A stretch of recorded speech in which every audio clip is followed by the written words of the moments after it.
ಭಾಷೆಯ ಮೂಲಕ ಅಭಿವ್ಯಕ್ತಗೊಳಿಸುವ ನೆಲೆಯೇ ಬರವಣಿಗೆ. ಮಾನಿನಿಯರ ಮನದಾಳದ ತುಡಿತ ಮಿಡಿತಗಳು, ವಿಚಾರ ಲಹರಿಗಳು ಪದಝರಿಗಳಾಗಿ ಒಡಮೂಡಿದ ಸಾಹಿತ್ಯದ ಸಂಭ್ರಮವೇ ಅಖಿಲ ಕರ್ನಾಟಕ ಲೇಖಕಿಯರ ಸಮ್ಮೇಳನ.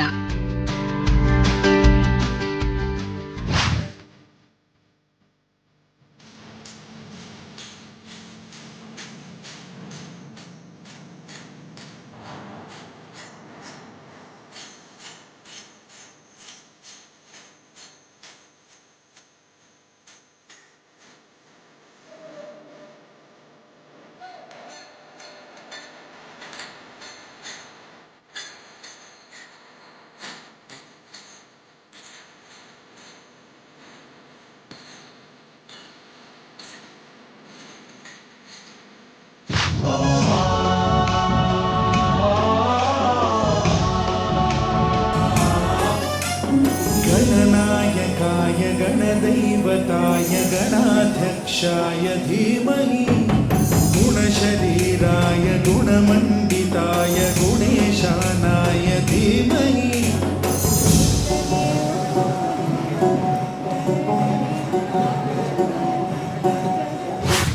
ಇತ್ತೀಚೆಗೆ ಬೆಂಗಳೂರಿನ ಕೊಂಡಜ್ಜಿ ಬಸಪ್ಪ ಸಭಾಂಗಣ ಇದೇ ಸಂದರ್ಭದಲ್ಲಿ ಕನ್ನಡದ ಲೇಖಕಿಯರನ್ನೆಲ್ಲ ಒಂದು ಮಾಡಿತ್ತು. 8ನೇ ವಸಂತದ ಈ ಸಮ್ಮೇಳನ ಶೀರ್ಷಿಕೆ ಅರಿವೆಂಬುದು ಬಿಡುಗಡೆ. ವಾಡಿಕೆಯಂತೆ ಗಣಪನ ನೆನಹಿಕೆಯ ಜೊತೆಗೆ ಜಾನಪದ ನೃತ್ಯದ ಸೊಗಡು ಸಭೆಯ ಸೊಬಗನ್ನು ಹೆಚ್ಚಿಸಿತು. ಈ ಬಾರಿಯ ಸಮ್ಮೇಳನಾಧ್ಯಕ್ಷರು ಹಿರಿಯ ಲೇಖಕಿ ಡಾ ಎಚ್.ಎಸ್. ಶ್ರೀಮತಿ. ಇವರನ್ನು ನಾದ ನಿನಾದದ ಜೊತೆಗೆ ನಗುವ ಹೂಗಳ ಗುಚ್ಛದೊಂದಿಗೆ ಸ್ವಾಗತಿಸಲಾಯಿತು.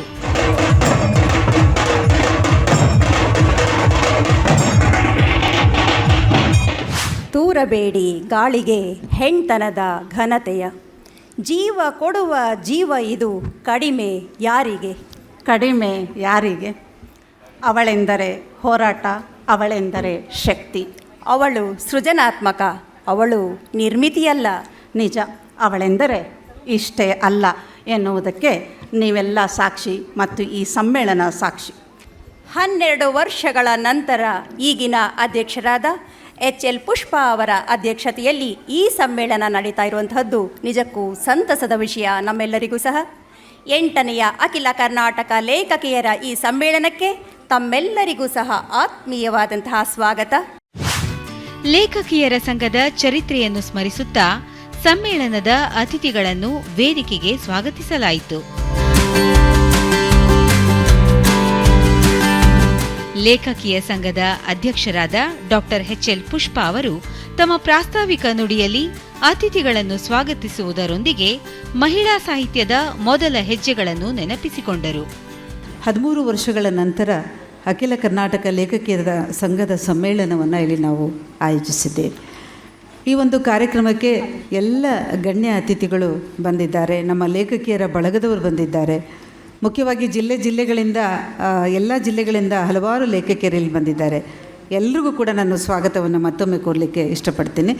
ಸಮ್ಮೇಳನ ಅಂದರೆ ನಿಜವಾದ ಅರ್ಥದಲ್ಲಿ ಎಲ್ಲರೂ ನಾವು ಭಾವಿಸ್ಕೊಂಡಾಗೆ, ನಾವು ಕಂಡ ಹಾಗೆ ಎಲ್ಲರೂ ಎಲ್ಲ ಸ್ನೇಹಿತರು ಮತ್ತು ಬರಹಗಾರರ ಬಳಗ ಒಂದು ಕಡೆ ಸೇರಿ ಪರಸ್ಪರ ಮಾತನಾಡುವ, ಕಾಣುವ ಒಂದು ರೀತಿಯ ಒಂದು ಕೂಡು ಸೇರಿಕೊಳ್ಳುವಂತಹ ಒಂದು ಸ್ಥಳ ಅನ್ನೋ ರೀತಿಯಲ್ಲಿ ಅದನ್ನು ಭಾವಿಸ್ಕೊಂಡಿರ್ತೀವಿ. ಈ ಒಂದು ಸಮ್ಮೇಳನದ ಅಧ್ಯಕ್ಷತೆಯನ್ನು ಎಚ್.ಎಸ್. ಶ್ರೀಮತಿಯವರು ವಹಿಸಿದ್ದಾರೆ. ಅವರಿಗೆ ಮತ್ತೊಮ್ಮೆ ಸಂಘದ ಪರವಾಗಿ ನಾನು ಸ್ವಾಗತವನ್ನು ಕೋರ್ತಾ ಇದ್ದೀನಿ. ಹಾಗೆ ನಮ್ಮ ಜೊತೆಯಲ್ಲಿ ಖ್ಯಾತ ಗಾಂಧಿವಾದಿಗಳಾದಂತಹ ಉಡುಪಿ ಕೃಷ್ಣ ಅವರಿದ್ದಾರೆ, ಸೋಮಣ್ಣ ಬೇವಿನ ಮರದ ಅವರಿದ್ದಾರೆ, ಹಾಗೆ ಪ್ರಸಿದ್ಧ ವಿಮರ್ಶಕರಾದಂತಹ ರಾಜೇಂದ್ರ ಜನ್ನಿಯವರಿದ್ದಾರೆ. ಈ ಎಲ್ಲರ ಸಮ್ಮುಖದಲ್ಲಿ ಈ ಸಮ್ಮೇಳನದ ಒಂದು ಉದ್ಘಾಟನೆ ಮತ್ತಿತರ ಕಾರ್ಯಕ್ರಮಗಳು ಈಗ ಆರಂಭ ಆಗುತ್ತೆ ಅಂತೇಳಿ ಹೇಳಲಿಕ್ಕೆ ನಾನು ಇಷ್ಟಪಡ್ತೀನಿ. ಎಚ್.ಎಸ್. ಶ್ರೀಮತಿಯವರನ್ನು ನಾವು ಇಲ್ಲಿ ಆರಿಸುವ ಸಂದರ್ಭದಲ್ಲಿ ಸಾಕಷ್ಟು ಜನ ಹಿರಿಯರನ್ನು ನಾವು ಕೇಳಿದ್ವಿ, ಯಾರನ್ನು ಈ ಒಂದು ಸಮ್ಮೇಳನದ ಅಧ್ಯಕ್ಷತೆಗಾಗಿ ಆಯ್ಕೆ ಮಾಡ್ಬೋದು ಅಂಥೇಳಿ. 4-5 ಬಹು ಮುಖ್ಯವಾದಂತಹ ಹೆಸರುಗಳು ಕೇಳಿಬಂತು. ಅದನ್ನು ನೋಡಿದಾಗ ನಮಗೆ ಅದನ್ನು ಕುರಿತು ಚರ್ಚೆಗಳು ಮಾಡಿದಾಗ ಸ್ತ್ರೀವಾದ 70ರ ದಶಕದಲ್ಲಿ ಒಂದು ಬಂಡಾಯ ದಲಿತ ಮೂಮೆಂಟ್ ಜೊತೆಯಲ್ಲಿ ಒಂದು ಬೈ ಪ್ರಾಡಕ್ಟಾಗಿ ಹುಟ್ಟಿದ್ದು ಸ್ತ್ರೀವಾದದ ಚಿಂತನೆಗಳು. ಸ್ತ್ರೀ ಸಾಹಿತ್ಯದ ಒಂದು ಅನನ್ಯತೆಯ ಕುರಿತು ಚರ್ಚೆಗಳು ಆರಂಭ ಆದವು. ಯಾಕೆ ಮಹಿಳಾ ಸಾಹಿತ್ಯ ಭಿನ್ನ ಅನ್ನೋ ಮಾತುಗಳು ಬಂದು, ಮತ್ತು ಸ್ತ್ರೀವಾದಿ ದೃಷ್ಟಿಕೋನ ಅಂದ್ರೇನು, ಸ್ತ್ರೀ ಅಸ್ಮಿತೆಗಳೇನು, ಇವೆಲ್ಲವೂ ಒಟ್ಟಿಗೆ ಚರ್ಚೆಗೆ ಆರಂಭವಾದಂತಹ ಒಂದು ಸಂದರ್ಭ. ಮೊದಲ ತಲೆಮಾರಿನ ಹಲವಾರು ವಿಮರ್ಶಕಿಯರು, ಲೇಖಕಿಯರು ಆಗಾಗಲೇ ಒಂದು ತಳಪಾಯವನ್ನು ನಮ್ಮಲ್ಲಿ ಹಾಕಿಬಿಟ್ಟಿದ್ರು. ಸುಮಿತ್ರಾ ಬಾಯಿ ಎನ್, ಗಾಯತ್ರಿ, ವಿಜಯ ದಬ್ಬೆಯವರು, ಈ ಎಲ್ಲ ಪರಂಪರೆಯವರು ಸೇರಿ ಒಂದು ತಳಪಾಯವನ್ನು ಆಗಲೇ ಹಾಕಿದ್ರು. ಅದರ ಮುಂದುವರೆದ ಭಾಗವಾಗಿ ಎಚ್.ಎಸ್. ಶ್ರೀಮತಿಯವರು ತಮ್ಮ ಕೆಲಸಗಳನ್ನು ಸ್ತ್ರೀವಾದವನ್ನು ಅಥವಾ ಸ್ತ್ರೀ ಅಸ್ಮಿತೆಯನ್ನು ಬೇರೆ ಬೇರೆ ದೇಶದ ಭಾಷೆಗಳ ಬೇರೆ ಬೇರೆಯಲ್ಲಿ ನಡೆದಂತಹ ಹೋರಾಟಗಳು, ಚಿಂತನೆಗಳ ಹಿನ್ನೆಲೆಯಲ್ಲಿ ಇಲ್ಲಿ ಕಟ್ಟುವ, ಅವರನ್ನು ಇಲ್ಲಿ ಪರಿಚಯಿಸುವಂತಹ ಕೆಲಸವನ್ನು ಬಹಳ ಗಂಭೀರವಾಗಿ ತಮ್ಮ ಕೃತಿಗಳಲ್ಲಿ ಮಾಡ್ತಾ ಬಂದಿದ್ದಾರೆ. ಅನುವಾದ ಅವರ ಮುಖ್ಯ ಕ್ಷೇತ್ರ ಆದರೂ ಕೂಡ ಅನುವಾದದ ಮೂಲಕವೇ ಜಗತ್ತಿನ ಎಲ್ಲ ವಿಚಾರಗಳನ್ನು ನಾವು ಇವತ್ತು ಗ್ರಹಿಸ್ತಾ ಇರೋದ್ರಿಂದ, ಹೊಸ ಸಂಗತಿಗಳನ್ನು ನಾವು ಸ್ವೀಕರಿಸ್ತಾ ಇರೋದ್ರಿಂದ, ಸಿಮೋನ್ ದಿ ಬುವಾ ಒಳಗೊಂಡು ಇತ್ತೀಚಿನ 6ನೇ ತಲೆಮಾರಿನ ಸ್ತ್ರೀವಾದಿ ಲೇಖಕಿ ಬೆಲ್ ಹುಕ್ವರೆಗೆ ಅವರು ಸಾಕಷ್ಟು ಕೃತಿಗಳನ್ನು ಕನ್ನಡಕ್ಕೆ ತಂದಿದ್ದಾರೆ. ಇನ್ನೂ ಯಾಕೆ ಶ್ರೀಮತಿ ನಮಗೆ ಬಹಳ ಮುಖ್ಯ ಆಗ್ತಾರೆ ಅಂದರೆ, ಲೇಖಕಿಯರ ಒಂದು ಚರಿತ್ರೆ ಅನ್ನೋದು ಇದೆಯಲ್ಲ, ಎಲ್ಲಿಂದ ಆರಂಭ ಆಯಿತು, ಯಾರು ಬರೆದ್ರು, ಈ ಒಂದು ಚರಿತ್ರೆ ಹುಟ್ಟೋ ಹಿನ್ನೆಲೆಗಳೇನು, ಇದೆಲ್ಲದಕ್ಕೂ ಒಂದು ವಿಸ್ತೃತವಾದಂತಹ ರೂಪವನ್ನು ಕೊಟ್ಟವರು ಶ್ರೀಮತಿಯವರು.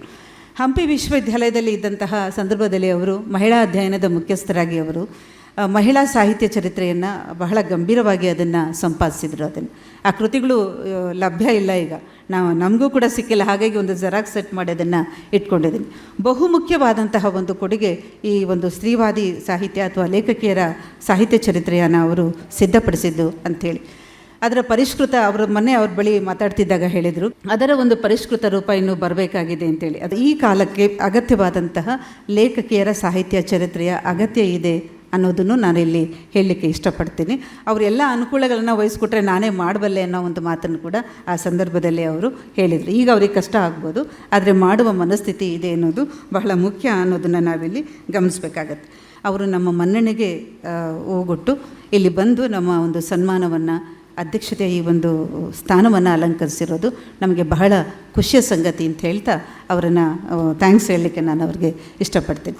ಒಂದು ಸಾಹಿತ್ಯ ಚರಿತ್ರೆ ಅಥವಾ ಮಹಿಳಾ ಸಾಹಿತ್ಯ, ಮಹಿಳಾ ಅಸ್ತಿತ್ವ, ಮಹಿಳಾ ಹೋರಾಟಗಳು, ಇವತ್ತೇನು ಇಡೀ ಕರ್ನಾಟಕದಲ್ಲಿ ಮತ್ತು ಭಾರತದಲ್ಲಿ ಏನು ಚರ್ಚೆಗಳಾಗ್ತಾ ಇದೆ ಮಹಿಳೆಯರನ್ನು ಕುರಿತು, ಅದೆಲ್ಲದರ ಒಂದು ಚರ್ಚೆಗಳು ಇವತ್ತು ಇಲ್ಲಿ ನಾವು ವಿಂಗಡಿಸಿರುವಂತಹ ಸಂಕಿರಣಗಳೇನಿದೆ, ಆ ಸಂಕಿರಣಗಳಲ್ಲಿ ಆ ಎಲ್ಲ ಚರ್ಚೆಗಳು ನಡೆಯುತ್ತೆ ಅಂಥೇಳಿ ನಾವು ಭಾವಿಸ್ಕೊಂಡು ಅದನ್ನು ರೂಪಿಸಿದ್ದೇವೆ.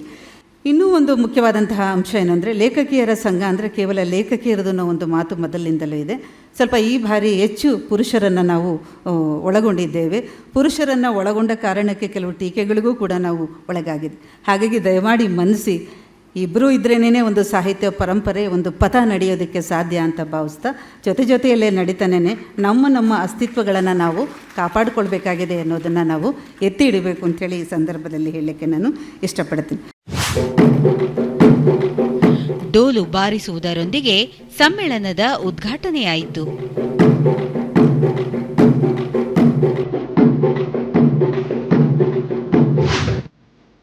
ಸುಮಾರು 10 ಲೇಖಕಿಯರ ಲೇಖಲೋಕ ಎಂಬ ಆತ್ಮಕಥನದ ಹೊತ್ತಿಗೆಯ ಬಿಡುಗಡೆಯ ಜೊತೆಗೆ ಅರಿವು ಹೆಚ್ಚಿಸುವ ಮತ್ತಷ್ಟು ಪುಸ್ತಕಗಳ ಅನಾವರಣ ಇದೇ ಸಂದರ್ಭದಲ್ಲಿ ನೆರವೇರಿತು.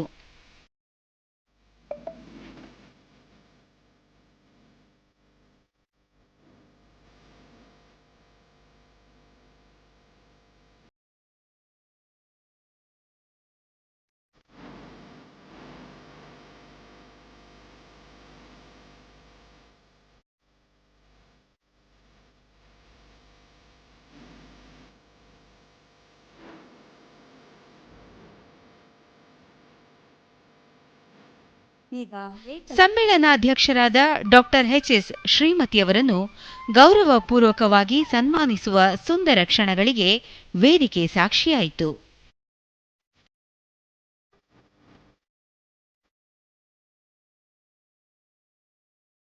ಎಚ್.ಎಸ್. ಶ್ರೀಮತಿಯವರು ತಮ್ಮ ಆಶಯ ನುಡಿಗಳಲ್ಲಿ ಸ್ತ್ರೀವಾದದ ದಾರ್ಶನಿಕತೆಯ ಅರಿವನ್ನು ಅನಾವರಣಗೊಳಿಸುತ್ತಾ ಸಂಬಂಧಗಳಲ್ಲಿ ಪ್ರೇಮದ ಸಿಂಚನ ಪ್ರತಿಫಲಿಸಲಿ ಎಂದು ತಮ್ಮ ಅಭಿಲಾಷೆ ವ್ಯಕ್ತಪಡಿಸಿದರು.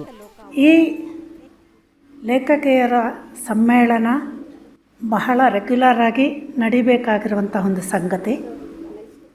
ಹಲವು ಕಾರಣಗಳಲ್ಲಿ ಮಹಿಳೆಯರು ಏನೇ ಕೆಲಸ ಮಾಡಬೇಕಾದ್ರೂ ಅವರಿಗೆ ಒದಗಿ ಬರುವಂತಹ ಅನುಕೂಲಗಳು, ಅವರಿಗೆ ಸಿಗುವಂತಹ ಸಪೋರ್ಟು ಇವೆಲ್ಲನೂ ಕಷ್ಟದಾಯಕವಾಗಿ ಸಿಗತ್ತೆ ಅವ್ರಿಗೆ. ಆದ್ರೂ ಲೇಖಕಿಯರ ಸಂಘ ಅಂತ ಕಟ್ಟುವಾಗ ಜಿ ನಾರಾಯಣರಂತಹ ಒಬ್ಬ ಪುರುಷರು ಬೆನ್ನೆಲುಬಾಗಿ ನಿಂತ್ಕೊಂಡು ಪ್ರೋತ್ಸಾಹ ಕೊಟ್ಟರು ಅನ್ನೋದನ್ನು ಗಮನಿಸಬೇಕಾಗಿರೋ ಸಂಗತಿ. ಅಂದರೆ ಯಾವ ವ್ಯವಸ್ಥೆ ನಮಗೆ ವಿರುದ್ಧವಾಗಿದೆಯೋ ನಾವು ತಿಳ್ಕೊಂಡಿದ್ವಿ ಪುರುಷರು ನಮಗೆ ವಿರುದ್ಧವಾಗಿದ್ದಾರೆ ಅಂತ. ಇಲ್ಲ, ವ್ಯವಸ್ಥೆ ವಿರುದ್ಧವಾಗಿದೆ. ಅದರ ಹಿಂದೆ ಏನು ಕೆಲಸ ಮಾಡ್ತಿದೆ ಅನ್ನೋದು ಪುರುಷರು ಮಹಿಳೆಯರು ನಮಗೆ ಗೊತ್ತಿಲ್ಲ. ಇದೊಂದು ಪ್ರಾಥಮಿಕವಾಗಿ ಒಂದು ಹೇಳಿ ಲೇಖಕಿಯರ ಸಮ್ಮೇಳನಕ್ಕೆ ಇದಕ್ಕೆ ಬರ್ತೀನಿ. ಲೇಖಕಿಯರ ಸಮ್ಮೇಳನ ಅಂತ ಸಪ್ರೇಟಾಗಿ ಏಕೆ ಮಾಡಬೇಕಾಗತ್ತೆ?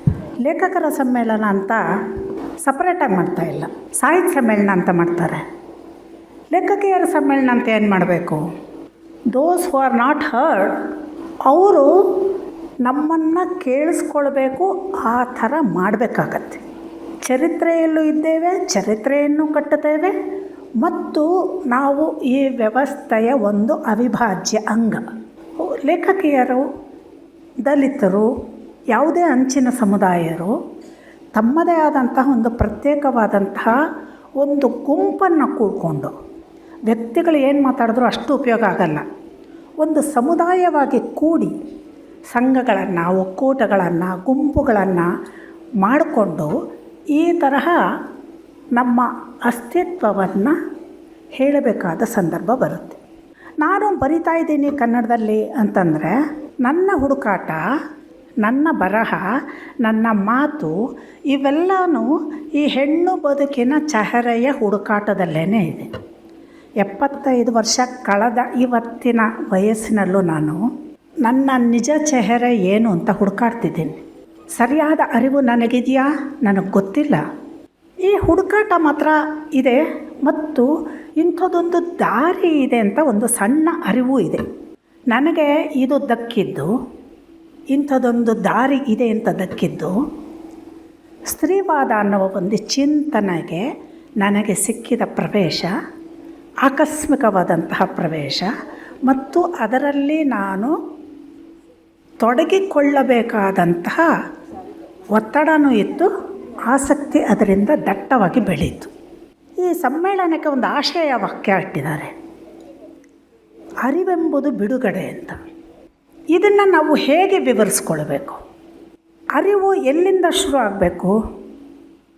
ಗ್ರೇಟ್ ಫಿಲಾಸಫರ್ಸಿಂದ ಮೊದಲುಗೊಂಡು ನಾವು ವ್ಯಕ್ತಿಗಳು, ಇಂಡಿವಿಜುವಲ್ಸ್, ನಮ್ಮವರೆಗೆ ಇರೋ ಮೂಲ ಪ್ರಶ್ನೆ ನಾನು ಯಾರು ಅನ್ನೋದು. ನನ್ನ ಬದುಕು ನನ್ನದ. ನನ್ನ ಬದುಕು ನನ್ನದು ಅಂದ್ರೇನು? ನಾನು ನಿರ್ವಹಿಸುವ ಪಾತ್ರಗಳಿಗೆ, ನನ್ನ ನಡವಳಿಕೆಗಳಿಗೆ, ನನ್ನ ಬದುಕಿನ ನಿರ್ಧಾರಗಳಿಗೆ ನಾನು ಹೊಣೆಯೋ ಅಥವಾ ಯಾರಾದರೂ ನಿರ್ದೇಶನದಂತೆ ನಾನು ಅವುಗಳನ್ನು ಪಾಲಿಸ್ತಾ ಇದ್ದೀನ? ಯಾಕೆಂತಂದರೆ ತಲೆಮಾರುಗಳಲ್ಲಿ ನಮಗೆ ರೂಢಿಗೆ ಬಂದಿರುವಂತಹ ಒಂದು ಬದುಕಿನ ನಡೆ ಇದು. ಈ ಚಹರೆಯ ಹುಡುಕಾಟ ಯಾವಾಗ ಶುರು ಆಗತ್ತೆ ಅಂತಂದರೆ, ನಾವು ಬದುಕ್ತಾ ಇರೋ ವಿಧಾನಗಳಲ್ಲಿ ಎಲ್ಲವೂ ಸರಿ ಇಲ್ಲ ಅಂತ ಅನ್ನಿಸ್ದಾಗ, ಇದನ್ನು ಸರಿ ಮಾಡೋಕ್ಕೆ ನನ್ನ ಕೈಲಾಗ್ತಿಲ್ಲ ಅಂತಂದಾಗ, ಕಾರಣ ನಾನಲ್ಲ ಅಂತ ಗೊತ್ತಾದಾಗ, ಹಾಗಾದರೆ ಇದಕ್ಕೆ ಯಾರು ಕಾರಣ? ನಾನು ಬದುಕ್ತಾ ಇರೋ ರೀತಿಗೆ ನಾನಲ್ಲದೆ ಬೇರೆ ಯಾರೋ ಕಾರಣ ಆಗಿದಾರಲ್ಲ, ಇದೇನಿದು? ಈ ಅರಿವು ನನಗೆ ಬರಬೇಕು. ಸ್ವತಂತ್ರವಾಗಿ ಉಳಿಯೋದು ಅಂದರೆ ಏನು ಅಂತಂದರೆ, ನಿನ್ನ ಬದುಕು, ನಿನ್ನ ನಿರ್ಧಾರ, ನಿನ್ನ ದಾರಿ, ನಿನ್ನನ್ನು ನೀನು ಕಂಡುಕೊಳ್ಳೋದು. ಈ ದಾರಿಯನ್ನು ಬೆಲ್ ಹುಕ್ಸ್ ಇನ್ನೊಂದು ಕಿವಿ ಮಾತು ಹೇಳ್ತಾಳೆ ನನ್ನಂಥ ಮುದುಕಿಯರಿಗೆ. ನಮಗೆ ಹಿರಿಯರಿಗೆ ಒಂದು ಕರ್ತವ್ಯ ಇದೆ. ನನಗೆ ಸ್ತ್ರೀವಾದ ಅಂದರೆ ಏನು, ಸ್ತ್ರೀವಾದಿ ಬದ್ಧತೆ ಅಂದರೆ ಏನು, ನಾನು ಹೇಗೆ ನಡ್ಕೊಳ್ಬೇಕು ಅಂತ ಹುಡುಕಾಟ ಶುರು ಮಾಡೋ ಹೊತ್ತಿಗೆ 55 ವರ್ಷ ಆಗಿತ್ತು. ಅದುವರೆಗೆ ನಾನು ಬದುಕಿದ್ದು ಹೇಗೆ?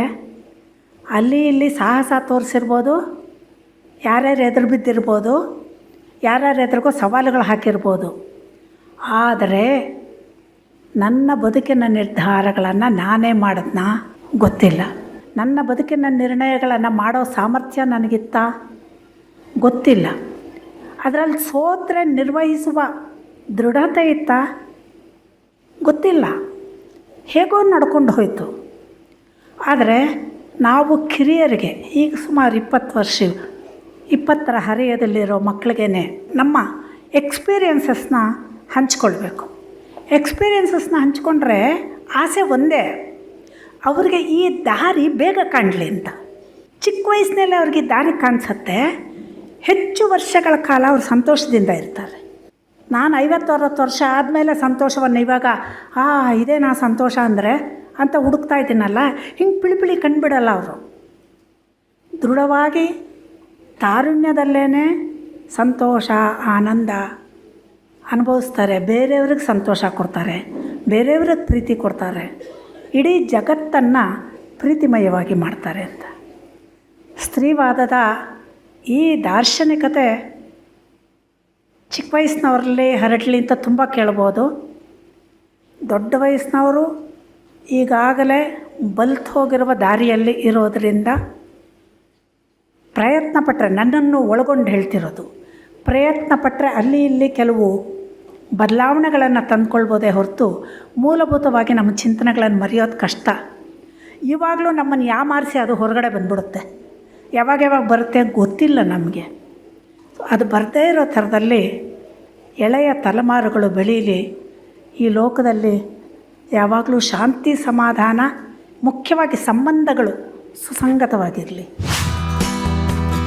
ಕಾರ್ಯಕ್ರಮದ ಮತ್ತೊಬ್ಬ ಅತಿಥಿಗಳು ಕರ್ನಾಟಕ ಗಡಿ ಪ್ರದೇಶ ಅಭಿವೃದ್ಧಿ ಪ್ರಾಧಿಕಾರದ ಅಧ್ಯಕ್ಷರಾದ ಸೋಮಣ್ಣ ಬೇವಿನಮರದ ಅವರು ಮಾತನಾಡಿ, ಗಡಿನಾಡಿನಲ್ಲಿ ಇಂತಹ ಸಾಹಿತ್ಯ ಚಟುವಟಿಕೆಗಳು ಹೆಚ್ಚಾಗಿ ಏರ್ಪಡಲಿ ಎಂಬ ಆಶಯ ವ್ಯಕ್ತಪಡಿಸಿದರು.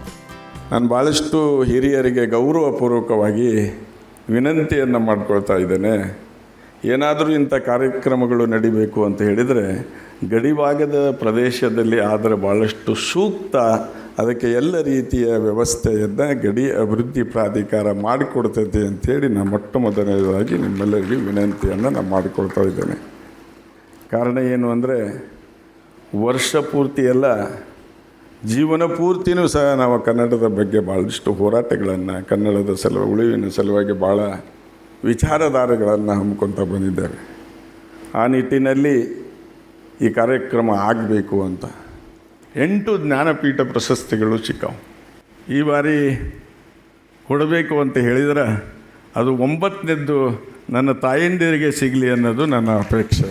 ಗಡಿ ಪ್ರದೇಶ ಅಭಿವೃದ್ಧಿ ಪ್ರಾಧಿಕಾರ ಇರ್ಬೋದು, ಕನ್ನಡ ಮತ್ತು ಸಂಸ್ಕೃತಿ ಇಲಾಖೆ ಇರ್ಬೋದು, ಕರ್ನಾಟಕ ಘನ ಸರ್ಕಾರ ಇರ್ಬೋದು, ನಿಮ್ಮ ಜೊತೆಗಿರ್ತದೆ ಅನ್ನೋಂಥ ಮಾತನ್ನು ಹೇಳಿ ನೀವು ಯಾವಾಗಲೂ ನಮ್ಮನ್ನು ಎಚ್ಚರಿಸುವಂಥ ಕೆಲಸವನ್ನು ಮಾಡ್ತಾ ಇದ್ದೀರಿ. 9ನೆಯ ಸಮ್ಮೇಳನಕ ಮುಂದಿನ ದಿನಗಳಲ್ಲಿ ಗಡಿನಾಡಿನಲ್ಲಿ ಆಗಬೇಕು ಅನ್ನೋಂಥ ವಿನಂತಿಯನ್ನು ಮತ್ತೊಮ್ಮೆ ಬೇಡಿಕೊಂಡು ನಿಮ್ಮೆಲ್ಲರಿಗೆ ವಂದಿಸಿ ನನ್ನ ಮಾತನ್ನು ಮುಗಿಸ್ತಾ ಇದ್ದೇನೆ. ಇದೇ ಸಂದರ್ಭದಲ್ಲಿ ಸೋಮಣ್ಣ ಬೇವಿನಮರದ ಅವರಿಗೆ ಸನ್ಮಾನಿಸಲಾಯಿತು.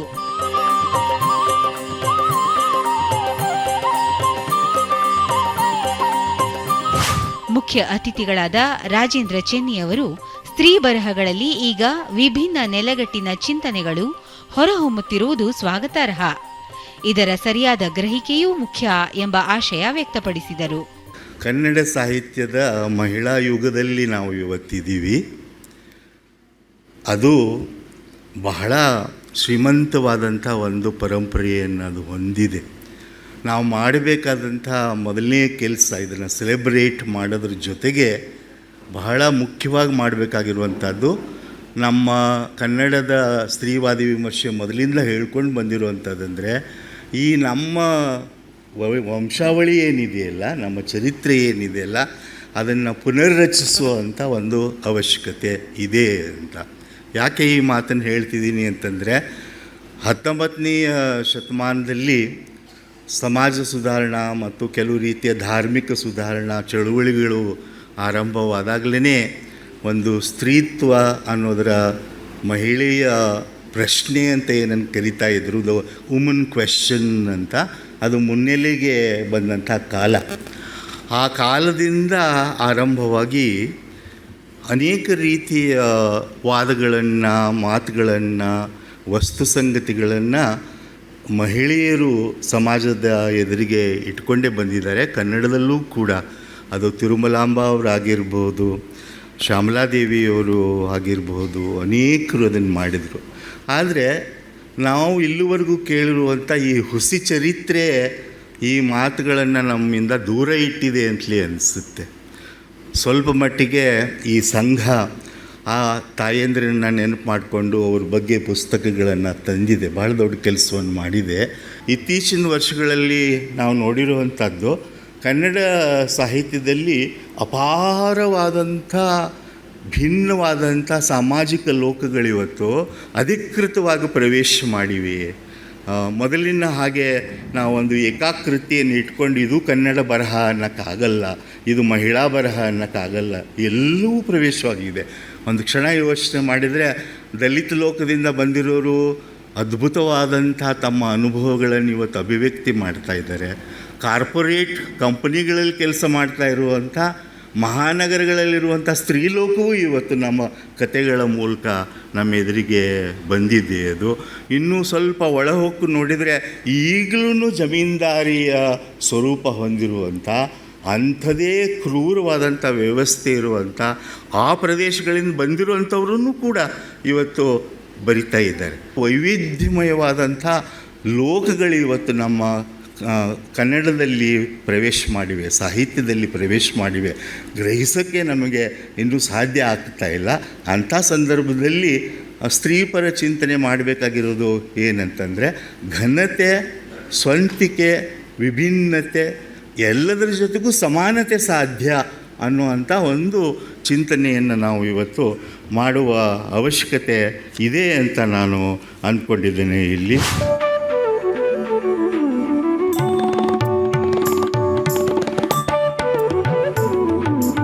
ನಾಡೋಜ ಡಾಕ್ಟರ್ ಉಡುಪಿ ಕೃಷ್ಣ ಅವರು ಮಹಾತ್ಮ ಗಾಂಧೀಜಿಯವರ ಚಿಂತನೆಯಾದ ಸಾಮುದಾಯಿಕ ಸಮಾಜ ಹಾಗೂ ಅಹಿಂಸಾತ್ಮಕ ಕಲ್ಪನೆಯನ್ನು ಸ್ಮರಿಸುತ್ತಾ ಯುವಕರ ಮನಸ್ಸನ್ನು ಕಟ್ಟುವ ಕೆಲಸ ಮಹಿಳಾ ಬರವಣಿಗೆಯಲ್ಲಿ ಹೆಚ್ಚು ಹೊರಹೊಮ್ಮಲಿ ಎಂಬ ಅರಿಕೆ ಮಾಡಿಕೊಂಡರು. ಸ್ನೇಹಿತರೆ, ನಾನು ಸ್ತ್ರೀವಾದವನ್ನು ಸರಿಯಾಗಿ ಅರ್ಥ ಮಾಡಿಕೊಂಡಿಲ್ಲ, ಅದನ್ನು ಆಳವಾಗಿ ಓದಿಲ್ಲ. ಆದರೆ ನಾನು ಎಂಥ ಕುಟುಂಬದಿಂದ ಬರ್ತೀನಿ ಅಂತಂದರೆ ನಾವು ಸ್ತ್ರೀಯರಿಗೆ ಗೌರವ ಕೊಟ್ಟಂಥ ಒಂದು ಕುಟುಂಬ. ನನ್ನ ಹಿರಿಯರಾದಂಥ ನಮ್ಮ ತಾತನವರು WH ಹನುಮಂತಪ್ಪನವರು ಅಂತ ಕರ್ನಾಟಕಕ್ಕೆ ಬ್ರಹ್ಮ ಸಮಾಜದ ತತ್ವವನ್ನು ಪರಿಚಯಿಸಿದವರಲ್ಲಿ ಅವರು ಮೊದಲಿಗರು. ಅವರು ರಾಜಾ ರಾಮಮೋಹನ್ ರಾಯರ ಅನುಯಾಯಿಗಳಾಗಿದ್ದರು. ಅವರು ಸ್ತ್ರೀ ಪ್ರಾಧಾನ್ಯತೆಯನ್ನು ತಮ್ಮ ಬದುಕಿನಲ್ಲಿ ಅಳವಡಿಸಿಕೊಂಡಂಥವ್ರು. ನಮ್ಮ ತಂದೆಯವರು, ನಮ್ಮ ಅತ್ತೆಯವರು ಎಲ್ಲರಿಗೂ ಕೂಡ ಸಮಾನವಾಗಿ ಆಸ್ತಿ ಕೊಟ್ಟಂಥವ್ರು. ಅಂದರೆ ಅವರ ಮಕ್ಕಳಿಗೆಲ್ಲ ಸಮಾನವಾಗಿ ಆಸ್ತಿಯನ್ನು ಹಂಚಿದ್ದನ್ನು ನಾನು ನೋಡಿದ್ದೇನೆ. ನಂತರ ನಮ್ಮ ಚಿಕ್ಕಪ್ಪನವರು, ನಮ್ಮ ತಂದೆಯವರು ಎಲ್ಲರೂ ಕೂಡ ಒಂದು ಚೂರು ಭೇದ ಭಾವ ಮಾಡದೆ ಗಂಡು ಮಕ್ಕಳು ಹೆಣ್ಮಕ್ಳು ಅಂತ ಭೇದ ಭಾವ ಮಾಡದೆ ಎಲ್ಲರಿಗೂ ಕೂಡ ಸಮಾನ ಆಸ್ತಿ ಕೊಟ್ಟಿದ್ದನ್ನು ನೋಡಿದ್ದೇನೆ. ಈಗ 3ನೇ ತಲೆಮಾರಿನವರು ನಾವು ಕೂಡ ಅದನ್ನೇ ಅನುಸರಿಸ್ತಾ ಬರ್ತಾ ಇದ್ದೇವೆ. ನಾನು ಯಾಕೆ ಈ ಮಾತನ್ನು ಹೇಳ್ತೇನೆ ಅಂತಂದರೆ ಇವತ್ತು ಅನುಸರಿಸೋ ಜನ ಕಡಿಮೆ ಆಗ್ತಾಯಿದ್ದಾರೆ ಸಮಾಜದಲ್ಲಿ. ನಾವು ತುಂಬ ವಾದ ಮಾಡ್ತಾಯಿದ್ದೀವಿ, ವಾದಿಗಳಾಗೋದು ಬಿಟ್ಟು ಈಗ ಅನುಕರಣೆಗೆ ಬರಬೇಕಾಗಿರುವಂಥ ಈ ಕಾಲ ಅನ್ನುವಂಥದ್ದು. ಸ್ನೇಹಿತರೆ, ನಾನಾದರೂ ಕೂಡ ಲೇಖಕಿಯರಲ್ಲಿ ವಿಶೇಷವಾದಂಥ ಒಂದು ಭಿನ್ನ ಮಾಡ್ಕೊಳ್ಳಿಕ್ಕೆ ಬಯಸ್ತೇನೆ. ಮಹಾತ್ಮ ಗಾಂಧಿಯವರದ್ದು ಒಂದು ಚಿಂತನೆ ಇದೆ. ಏನು ಅಂತಂದರೆ ಅವರದ್ದು ಒಂದು ಸಾಮುದಾಯಿಕ ಸಮಾಜದ ಕಲ್ಪನೆ, ಇನ್ನೊಂದು ಅಹಿಂಸಾತ್ಮಕ ಸಮಾಜದ ಕಲ್ಪನೆ. ಅದನ್ನೇ ಕುವೆಂಪು ಅವರು ಸರ್ವ ಜನಾಂಗದ ಶಾಂತಿಯ ತೋಟ ಅನ್ನುವ ಕಲ್ಪನೆಯನ್ನು ನಮ್ಮ ನಾಡಗೀತೆಯಲ್ಲಿ ಸೇರಿಸಿದ್ದಾರೆ. ನಾನಾದರೂ ಕೂಡ ನಮ್ಮೆಲ್ಲ ಲೇಖಕಿ ಬಂಧುಗಳಲ್ಲಿ ಕೇಳ್ಕೊಳ್ಳೋದು, ಇವತ್ತು ನಮ್ಮ ಯುವಕರ ಮನಸ್ಸುಗಳನ್ನು ಕಟ್ಟುವಂಥ ನಿಟ್ಟಿನಲ್ಲಿ ತಾವು ಈ ಸರ್ವ ಜನಾಂಗದ ಶಾಂತಿಯ ತೋಟ ಅನ್ನುವಂಥ ಏನೋ ಒಂದು ಚಿಂತನೆ ಇದೆ, ಅದಕ್ಕೆ ಇನ್ನೂ ಹೆಚ್ಚು ಪೂರಕವಾಗಿ ಸಾಹಿತ್ಯ ಹೊರಬರಬೇಕು ಅನ್ನುವಂಥದ್ದು ನಾನಾದರೂ ಕೂಡ ಅಂದ್ಕೊಂಡಿದ್ದೇನೆ. ಶಿಕ್ಷಣ ಸಂಸ್ಥೆ ನಡೆಸುವ ಒಬ್ಬ ವ್ಯಕ್ತಿಯಾಗಿ ನಾನು ಹೇಳುವಂಥದ್ದು, ಇವತ್ತು ನಮ್ಮ ಎಲ್ಲ ಶಿಕ್ಷಣ ಸಂಸ್ಥೆಗಳಲ್ಲಿ 26,000 ವಿದ್ಯಾರ್ಥಿಗಳು ನಮ್ಮ ಸಂಸ್ಥೆಯಲ್ಲಿ ಓದ್ತಾ ಇದ್ದಾರೆ. ನಮ್ಮ ಸಂಸ್ಥೆಯನ್ನು ಸ್ಥಾಪನೆ ಮಾಡಿದಂಥವರಿಬ್ಬರು ಸ್ತ್ರೀಯರು, ಆನಂದಮ್ಮ ಸೀತಮ್ಮ ಅಂತ, ಶೇಷಾದ್ರಿಪುರಂ ಶಿಕ್ಷಣ ಸಂಸ್ಥೆಯನ್ನು 1930ರಲ್ಲಿ. ಇವತ್ತು 26,000 ಜನ ವಿದ್ಯಾರ್ಥಿಗಳಲ್ಲಿ ಓದ್ತಾ ಇದ್ದಾರೆ. ನಮ್ಮಲ್ಲಿ ಆ 26,000 ವಿದ್ಯಾರ್ಥಿಗಳಲ್ಲಿ 13,000 ವಿದ್ಯಾರ್ಥಿಗಳು ಹೆಣ್ಮಕ್ಳಿದ್ದಾರೆ. ನಮ್ಮ ಶಿಕ್ಷಕರಿಗೆ ಬಂದಾಗ 1,500ರಲ್ಲಿ ಸುಮಾರು 1,000 ಜನ ಮಹಿಳೆಯರ ಶಿಕ್ಷಕರಾಗಿದ್ದಾರೆ. ಅದರಿಂದ ನಾನು ಎಲ್ಲೋ ಒಂದು ಕಡೆ ಅಂದ್ಕೊಳ್ಳೋದು, ಶಿಕ್ಷಣ ಎಲ್ಲೋ ಒಂದು ಕಡೆ it is going to create a silent revolution, ಒಂದು ಮೌನ ಕ್ರಾಂತಿ ಈ ಸಮಾಜದಲ್ಲಿ ಮಾಡುತ್ತೆ. ಬರುವ 10-15 ವರ್ಷಗಳಲ್ಲಿ ನಾವು ಈ ಸಮಾಜದ ಚೆಹರೆಯನ್ನು ನಾವು ಬದಲಾಗೋದನ್ನು ನೋಡ್ತೇವೆ. ಯಾಕೆಂದರೆ ಮಹಿಳೆಯರು they are getting empowered, they are getting education. ಆ ನಿಟ್ಟಿನಲ್ಲಿ ಇವತ್ತು ಲೇಖಕಿಯರ ಸಂಘದ ಇವತ್ತೇನು ಸಮ್ಮೇಳನ ಇದೆ ತುಂಬ ಮಹತ್ವಪೂರ್ಣ ಅಂತೇಳಿ ನಾನಾದರೂ ಕೂಡ ಅಂದ್ಕೊಂಡು ನಾನು ಎಲ್ಲ ಆಯೋಜಕರಿಗೆ ಮತ್ತು ಇಲ್ಲಿ ಭಾಗವಹಿಸೋರು ಎಲ್ಲರಿಗೂ ಶುಭ ಕೋರಿ ನನ್ನ ಮಾತನ್ನು ಮುಗಿಸ್ತೇನೆ. ನಮಸ್ಕಾರ.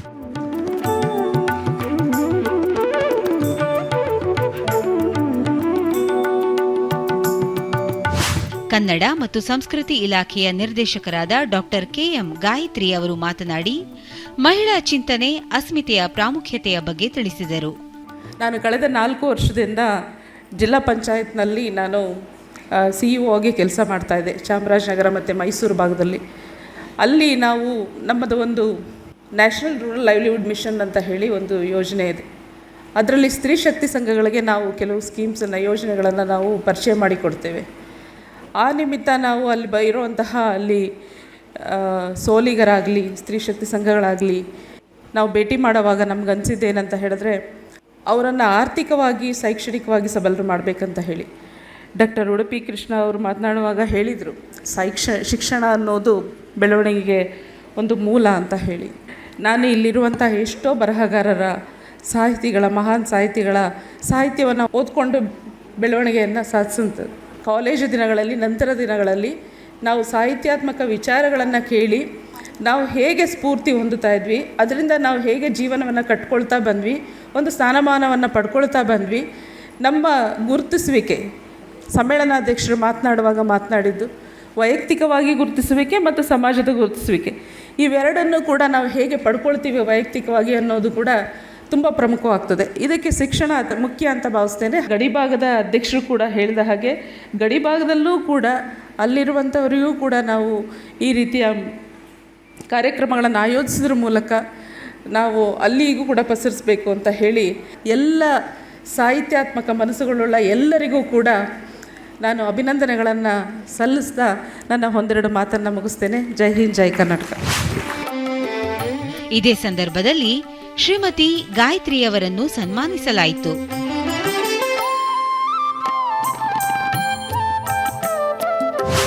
ಕರ್ನಾಟಕ ಲೇಖಕಿಯರ ಸಂಘದ ಮಾಜಿ ಅಧ್ಯಕ್ಷರಾಗಿ ಸೇವೆ ಸಲ್ಲಿಸಿದ ಮಹಿಳಾ ಮಣಿಗಳನ್ನು ಗೌರವಿಸಲಾಯಿತು.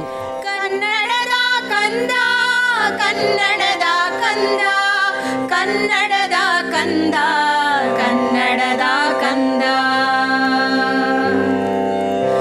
ಕಲ್ಪವೃಕ್ಷವಾಗುವಳು ಕನ್ನಡದ ಕಂದಗೆ. 8ನೆಯ ಅಖಿಲ ಕರ್ನಾಟಕ ಲೇಖಕಿಯರ ಸಮ್ಮೇಳನದ ರೂವಾರಿಗಳು, ಕರ್ನಾಟಕ ಲೇಖಕಿಯರ ಸಂಘದ ಈಗಿನ ಅಧ್ಯಕ್ಷರೂ ಆದ ಡಾಕ್ಟರ್ ಎಚ್.ಎಲ್. ಪುಷ್ಪ ಅವರನ್ನು ಗೌರವಿಸಲಾಯಿತು. ಹೆಣ್ಮನದ ಭಾವಾಭಿವ್ಯಕ್ತಿಯನ್ನು ಲೇಖನಿಯ ಮೂಲಕ ತಿಳಿಗೊಳಿಸುತ್ತಾ ತನ್ನನ್ನು ತಾನು ಅರಿಯುವ, ಅರಿತದ್ದನ್ನು ಅನಾವರಣಗೊಳಿಸುವ ಬರಹಗಾರ್ತಿಯರ ಸಂಭ್ರಮ ಸಮ್ಮೇಳನದಲ್ಲಿ ಹೀಗೆ ಪ್ರತಿಫಲಿಸಿತು.